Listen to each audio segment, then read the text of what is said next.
Om Swastiastu. Halo teman-teman semuanya, perkenalkan nama saya Nikada Alvina Vanezia Adeli Dermaya dengan NIM 2517051142 dari kelas 2K, Program Studi Akuntansi. Pada kesempatan kali ini, saya akan memaparkan suatu pembahasan mengenai apa sih itu catur marga, apa saja bagian-bagiannya, dan bagaimana contoh kasus dalam kehidupan sehari-hari. Dalam agama Hindu mengajarkan berbagai cara untuk mendekatkan diri kepada Ida Sang Yang Widiwasa. Salah satu ajaran yang sangat penting dalam agama Hindu adalah catur marga. Catur marga ini sendiri berasal dari dua kata, yang dimana catur adalah 4 dan marga adalah jalan atau cara ataupun usaha. Jadi catur marga adalah 4 jalan atau cara umat Hindu untuk menghormati dan menuju ke jalan Tuhan yang Maha Esa atau Ida Sang Yang Widiwasa. Catur marga juga sering disebut dengan catur yoga marga. Catur marga terdiri dari 4 jalan yang berbeda dan mendekatkan diri kepada Tuhan, tetapi semuanya memiliki tujuan yang sama, yaitu mencapai kebahagiaan yang spiritual. Bagian yang pertama adalah Bhakti Marga. Bhakti Marga adalah jalan menuju Tuhan melalui rasa cinta, pengabdian, dan pemujaan kepada Tuhan. Jalan ini biasanya dapat diwujudkan melalui kegiatan sembahyang, doa, persembahan, serta mengikuti upacara keagamaan dengan tulus. Bhakti Marga menekankan pentingnya ketulusan hati dan rasa bakti kepada Tuhan dalam setiap kegiatan keagamaan. Yang kedua ada Karma Marga. Karma Marga merupakan jalan menuju Tuhan melalui perbuatan baik dan pelayanan tanpa pamrih. Dalam ajaran ini, seseorang diajarkan untuk melakukan tindakan yang sesuai dengan dharma atau kebenaran dan tidak mengharapkan imbalan atas perbuatannya. Yang ketiga, ada Cenana Marga. Cenana Marga adalah jalan menuju Tuhan melalui pengetahuan dan pemahaman spiritual. Jalan ini dilakukan dengan mempelajari kitab suci seperti Weda, memahami filsafat Hindu, serta merenungkan hakikat kehidupan. Melalui pengetahuan spiritual, seseorang dapat memahami makna kehidupan dan tujuan hidup manusia di dunia. Yang terakhir ada Raja Marga. Raja Marga merupakan jalan menuju Tuhan melalui pengendalian diri atau meditasi. Jalan ini dilakukan dengan melatih pikiran agar menjadi tenang dan terkendali melalui praktik seperti yoga, meditasi, dan lain sebagainya. Dengan pengendalian pikiran, seseorang dapat mencapai ketenangan batin dan meningkatkan kesadaran spiritual. Nah, dari keempat jalan tersebut harus saling melengkapi dan sebaiknya dijalankan secara seimbang dalam kehidupan sehari-hari. Dalam kehidupan sehari-hari, pastinya penerapan catur marga ini dapat menunjukkan bagaimana ajaran catur marga diterapkan maupun bagaimana tantangan yang dihadapi dalam memahaminya. Contoh kasus dalam kehidupan sehari-hari yang pertama, ketidakseimbangan antara ibadah dan perilaku sehari-hari.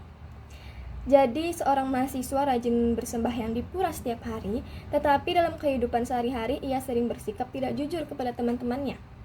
Hal ini menunjukkan bahwa mahasiswa tersebut telah menjalankan Bhakti Marga melalui kegiatan sembahyang, tetapi belum menerapkan Karma Marga dalam kehidupan sehari-hari, yang dimana dalam ajaran agama Hindu, pengabdian kepada Tuhan seharusnya juga tercermin dalam sikap dan perilaku yang baik terhadap sesama manusia, seperti kejujuran dan tanggung jawab, sehingga dapat dikatakan bahwa kondisi ini menunjukkan ketidakseimbangan antara praktik ibadah dan perilaku kehidupan sehari-hari.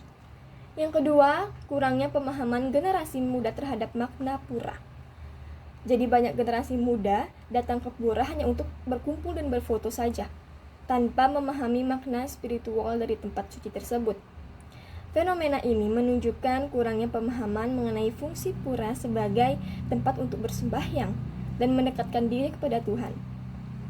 Pura yang seharusnya menjadi tempat untuk melakukan persembahyangan dan pendekatan diri kepada Tuhan, terkadang dipandang hanya sebagai tempat yang indah untuk dikunjungi. Oleh karena itu, diperlukan pendidikan agama dan pembinaan agar generasi muda dapat memahami nilai Bhakti Marga serta menghormati kesucian tempat suci, yaitu pura. Yang ketiga adalah bakti sosial sebagai bentuk pengabdian kepada Tuhan. Sekelompok mahasiswa melakukan kegiatan bakti sosial dengan membersihkan area pura yang kotor setelah upacara besar. Kegiatan ini merupakan contoh penerapan karma marga, karena mereka melakukan perbuatan baik tanpa mengharapkan suatu imbalan. Selain itu, tindakan tersebut juga mencerminkan bakti marga karena dilakukan sebagai bentuk penghormatan kepada tempat suci dan pengabdian kepada Tuhan. Selanjutnya yang keempat, pencarian pengetahuan spiritual melalui kitab suci. Seorang mahasiswa lebih tertarik mempelajari kitab suci Weda dan filsafat Hindu dibandingkan mengikuti kegiatan sembahyang di pura. Hal ini menunjukkan bahwa mahasiswa tersebut menjalankan Janana Marga, yang dimana yaitu jalan spiritual melalui pengetahuan dan pemahaman terhadap ajaran agama Hindu. Dengan mempelajari ajaran agama secara mendalam, seseorang dapat memiliki pemahaman yang lebih luas mengenai hubungan antara manusia, alam, dan Tuhan. Namun demikian, akan lebih baik jika pencarian pengetahuan tersebut juga diimbangi dengan praktik spiritual seperti sembahyang dan perbuatan baik dalam kehidupan sehari-hari. Yang kelima, ada meditasi sebagai jalan pengendalian diri. Seorang umat Hindu datang ke pura pada pagi hari untuk melakukan meditasi dan yoga sebagai bentuk pengendalian diri. Kegiatan ini merupakan contoh penerapan Raja Marga, yaitu jalan menuju Tuhan melalui meditasi, yoga, dan pengendalian diri untuk mencapai ketenangan batin. Meditasi dan yoga membantu seseorang untuk menenangkan pikiran, mengendalikan emosi, serta meningkatkan konsentrasi. Dengan pikiran yang tenang, seseorang dapat merasakan kedekatan spiritual yang lebih mendalam dengan Tuhan. Yang keenam, ada kurangnya etika pengunjung di tempat suci. Jadi beberapa pengunjung pura datang dengan pakaian yang kurang sopan dan berbicara keras di area pura. Perilaku tersebut menunjukkan kurangnya penghormatan terhadap kesucian tempat suci. Dan seharusnya umat Hindu menjaga etika ketika berada di pura dengan menggunakan pakaian yang sopan, menjaga sikap, dan berbicara dengan suara yang pelan. Yang ketujuh, kasus perbedaan pendapat dalam pembangunan pura. Di sebuah desa, terjadi perdebatan mengenai pembangunan pura baru, karena sebagian warga mendukung, sementara yang lainnya merasa pembangunan tersebut tidak terlalu diperlukan. Perbedaan pendapat ini dapat diselesaikan melalui musyawarah dan mengutamakan prinsip dharma atau kebenaran, sehingga keputusan yang diambil dapat menjaga keharmonisan masyarakat. Yang kedelapan, mengenai kasus tempat suci sebagai objek wisata. Beberapa tempat suci dijadikan lokasi wisata sehingga banyak wisatawan datang berkunjung.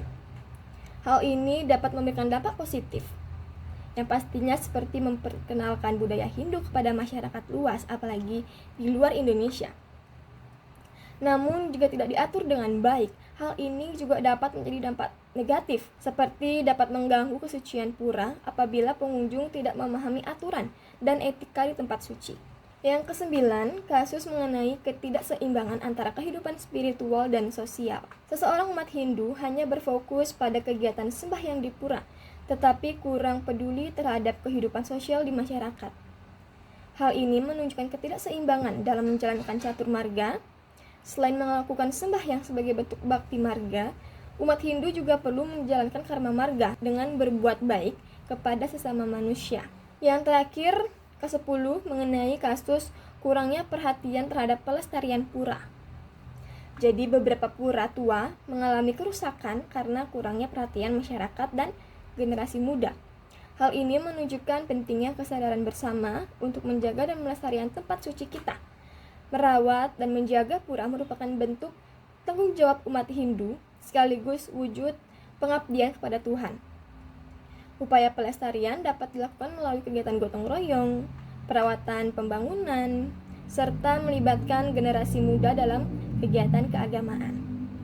Nah, jadi kesimpulannya, catur marga memberikan pedoman bagi umat Hindu untuk mengembangkan kehidupan spiritual melalui berbagai cara yang saling melengkapi tentunya. Dalam praktiknya, pemahaman dan pelaksanaan ajaran ini tidak hanya terlihat dalam kegiatan ibadah, tetapi juga dalam sikap, perilaku, dan tanggung jawab terhadap lingkungan serta tempat suci.